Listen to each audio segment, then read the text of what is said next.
Halo guys, jumpa lagi dengan channel Masno22. Sebelum kita lanjut ke ceritanya, jangan lupa yang belum subscribe di subscribe, like, dan komen videonya ya. Terima kasih. Saya ingin tahu, bagaimana Anda menemukan lokasi saya. Chen Ping sangat bingung, bagaimana Diao Changmin bisa mengetahui lokasi tepatnya. Bagaimanapun, Gunung Yaoding sangat besar. Beberapa orang di Gunung Yaoding ini lebih kecil dari semut. Bagaimana Diao Changmin bisa mengetahui posisinya secara akurat tanpa mengandalkan nafas dan kesadaran spiritualnya? Tentu saja mereka mata-matanya. Dua saudara laki-laki dan perempuan yang mengikutimu adalah mata-mata kami. Mereka akan mengumumkan lokasimu kapan saja. Diao Changmin berkata sambil mencibir. Setelah mendengar ini, Chen Ping tidak terkejut. Faktanya, dia juga mencurigai Ni Lei dan Ni Hong. Sejak awal ketika apoteker menemukannya secara akurat, Chen Ping meragukan saudara kandungnya. Tapi tidak ada bukti pasti, dan dia tidak mengatakan apapun. Sekarang Diao Changmin bisa mendatanginya dengan mudah. Chen Ping menjadi semakin curiga. Alasan kenapa dia bertanya kepada Diao Changmin hanya untuk memastikan tebakannya. Diao Changmin sangat bangga karena dia pasti akan mengatakan apapun. Sekarang Chen Ping yakin, terima kasih telah memberitahuku ini. Setelah Chen Ping mengatakan ini, aura horor tiba-tiba muncul dari tubuhnya.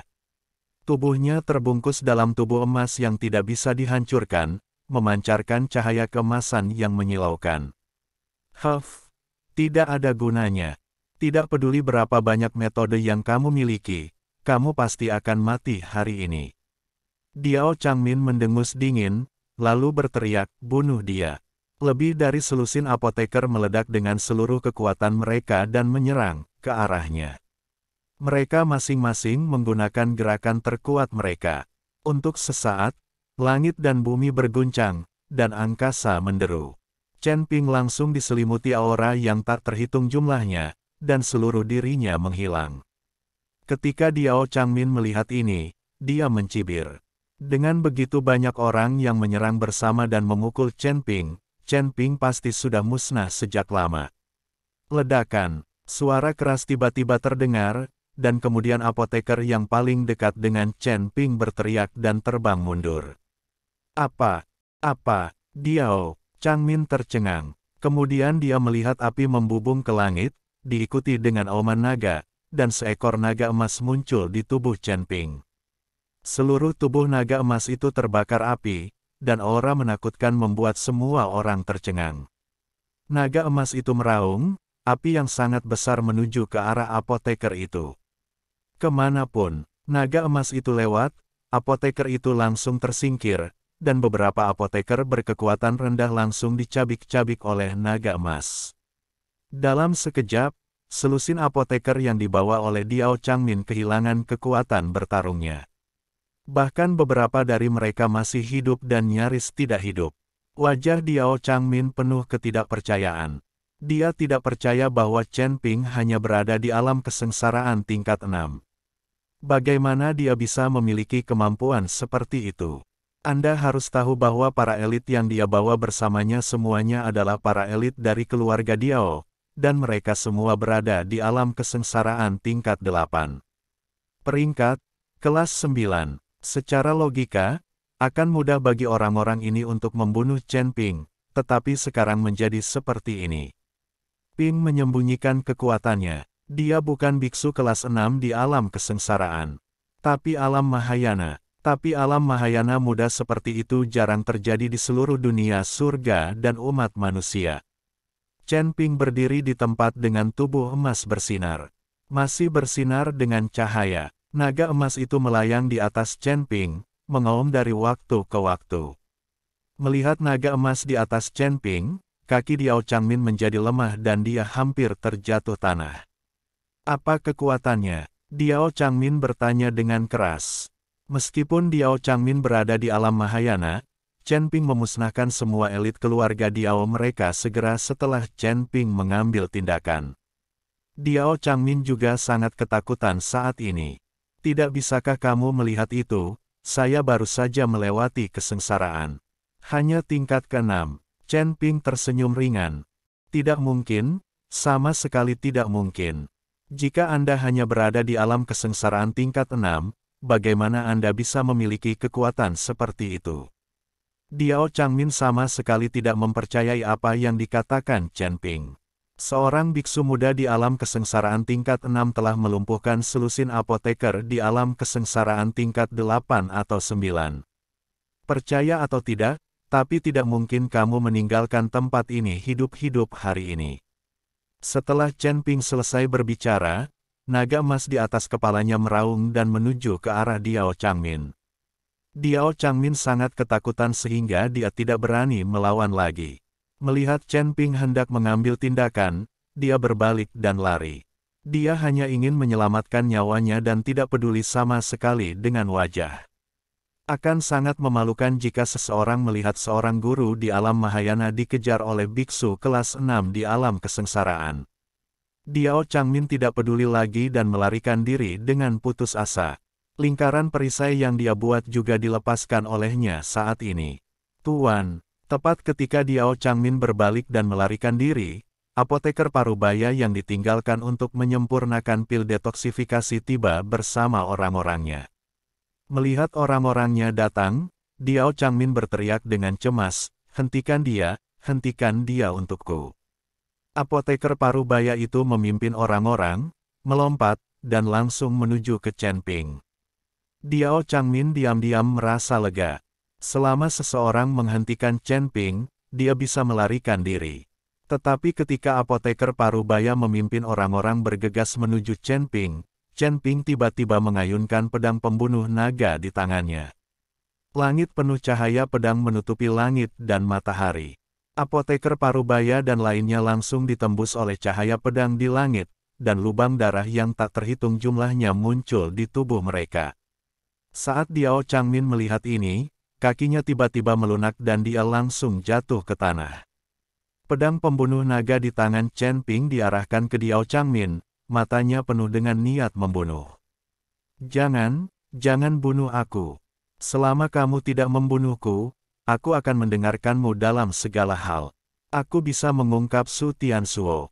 Diao Changmin mulai memohon belas kasihan wajah penuh kengerian. Sebagai kepala keluarga Diao, Mahayana, kultivator alam, sekarang dia harus merendahkan dirinya dan memohon belas kasihan. Tapi Diao Changmin tidak peduli, dia hanya berharap untuk hidup. Selama dia hidup, tidak ada masalah. Aku tidak ingin kamu mengungkapkannya, kata Chen Ping dengan dingin. Aku bisa memberimu semua sumber daya keluarga Diao, dan aku bahkan bersedia tunduk pada keluarga Zhen, selama kamu tidak membunuhku. Diao Changmin memohon dengan putus asa kepada Chen Ping. Saat ini, wajah Diao Changmin pucat dan tubuhnya terasa tidak nyaman. Lagi pula, tanpa pil detoksifikasi, dan dengan ruang di hati Anda, racun dalam tubuh Anda akan menyebar dengan cepat. Aku tidak membutuhkan apapun. Sejak kamu mengintip kualis Senong di tubuhku, nasibmu sudah hancur. Setelah Chen Ping selesai berbicara, dia mengayunkan pedang pembunuh naga di tangannya. Kepala Diao Changmin langsung terbang, dan bahkan jiwanya pun lenyap. Mata Diao Changmin melebar dan kepalanya berguling jauh. Dia tidak pernah menyangka masalah mencubitnya dengan tangannya akan berakhir seperti ini.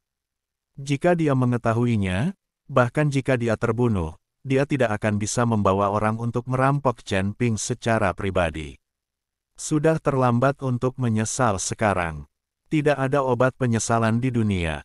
Puff. Setelah membunuh Diao Changmin, Chen Ping juga memuntahkan seteguk darah. Kedua tangannya ditekan kuat ke tanah dengan pedang pembunuh naga. Mengandalkan pedang pembunuh naga untuk menopang tubuhnya, Chen Ping baru saja mencoba yang terbaik, menyebabkan racun di tubuhnya menyebar dengan cepat. Alasan mengapa Chen Ping menggunakan seluruh kekuatannya segera setelah dia mengambil tindakan adalah karena dia takut jika racunnya terungkap, dia tidak akan memiliki kesempatan. Kamu sangat beracun. Cepat dan temukan pil detoksifikasi dari orang-orang ini. Meskipun tidak dapat membantu kamu melakukan detoksifikasi, Itu dapat mengendalikan penyebaran racun. Kata Raja Iblis Ciyun kepada Chen Ping. Chen Ping buru-buru menemukan pil penawar dari apoteker yang meninggal, lalu menelan semuanya.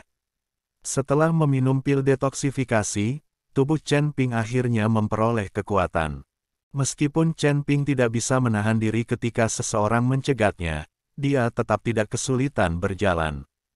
Kamu memang membuat kemajuan besar. Kamu mampu membunuh begitu banyak orang meskipun kamu diracuni. Raja Iblis Ciyun memuji Chen Ping. Chen Ping menyeka darah dari sudut mulutnya dan berkata sambil tersenyum sedih, orang-orang ini juga diracuni. Meskipun mereka meminum pil detoksifikasi, mereka masih memiliki racun di dalam tubuh mereka. Saya hanya tidak menyadarinya. Kalau tidak, saya tidak akan bisa membunuh orang-orang ini dengan mudah. Chen Ping meminum pil pada saat itu, yang melindungi tubuhnya dari keracunan sama sekali. Saat itu, Diao Changmin dan yang lainnya mulai diracuni. Selain itu, tubuh Chen Ping istimewa, bahkan jika dia diracuni, racunnya menyebar dengan sangat lambat. Hal ini menyebabkan Diao Changmin dan yang lainnya meminum pil detoksifikasi, namun racunnya tetap menyebar dan kekuatannya terus menurun. Dengan cara ini, Chen Ping mengambil keuntungan dan mampu dengan cepat membunuh orang-orang ini ketika lawannya bangga. Oke, sebaiknya kamu segera meninggalkan kabut ini. Aku tidak ingin melihatmu diracuni di sini. Petik 2. Chen Ping tersenyum, lalu menggunakan pedang pembunuh naga sebagai tongkat dan mulai berjalan maju selangkah demi selangkah. Chen Ping. Tepat setelah Chen Ping mengambil 2 langkah, Liu Ruyan tiba-tiba berteriak. Pada saat ini, Liu Ruyan dan yang lainnya sedang terbang menuju Chen Ping. Melihat tampang Chen Ping yang lesu, Liu Ruyan tahu bahwa Chen Ping pasti keracunan parah. Jadi dia segera memberikan ramuan di tangannya kepada Chen Ping. Saat dia memegang ramuan di tangannya, racun di tubuh Chen Ping dengan cepat diserap oleh ramuan itu. Warna kulit dan kekuatan Chen Ping juga pulih dengan kecepatan yang terlihat dengan mata telanjang. Saudara Nilei dan Nihong yang mengikuti Liu Ruyan tercengang saat melihat mayat di sekitar mereka dan kepala Diao Changmin yang terpenggal. Kedua orang itu tercengang di tempat dan tidak berbicara lama. Mereka tidak menyangka, Chen Ping sebenarnya membunuh semua orang di keluarga Diao sendirian, dan bahkan Diao Changmin pun dipenggal. Tahukah Anda, Diao Changmin adalah master di alam Mahayana. Bagaimana ini bisa terjadi? Dan Niheng melihat mayat hangus di tanah dan bertanya kepada Chen Ping, Tuan Chen, siapa orang-orang ini? Apakah mereka datang untuk Anda? Ini adalah orang-orang dari keluarga Diao di kota Yongel. Mereka ingin saya inginkan untuk menukar kuali Sen Nong saya dengan ibadah 100 tahun dari aliansi penyegel iblis. Sayang sekali mereka semua dibunuh oleh saya karena mereka tidak cukup kuat. Petik 2. Sungguh aneh, mengapa seseorang selalu menemukan kita dengan akurat. Liu Ruyan sedikit mengernyit, dan dia juga merasa ada yang tidak beres. Gunung Yaoding ini begitu besarnya sehingga meskipun Anda ingin menemukan seseorang dengan sengaja, sangatlah sulit, tetapi mereka telah ditemukan berulang kali. Setelah mendengar kata-kata Liu Ruyan, kakak dan adik Nilei dan Nihong saling memandang dengan ketakutan di mata mereka. Chen Ping bahkan tidak memperhatikan biksu Mahayana. Mereka berdua mungkin bukan semut di depan Chen Ping. Chen Ping melirik kedua kakak beradik itu. Kedua kakak beradik itu dengan cepat menundukkan kepala, tidak berani menatap Chen Ping sama sekali, apalagi mengikuti tatapan Chen Ping. Kenapa kita selalu ditemukan? Kalau begitu kita harus bertanya pada kedua saudara laki-laki dan perempuan ini. Chen Ping berjalan menuju Nilei dan Nihong. Mereka berdua, Liu Ruyan tampak bingung. Niheng mengerutkan kening dan berkata, Tuan Chen, mungkinkah kedua bersaudara ini diam-diam membocorkan keberadaan kita? Ketika Nilei dan Nihong mendengar ini, mereka langsung panik. Rekan Daois Chen, jangan bercanda.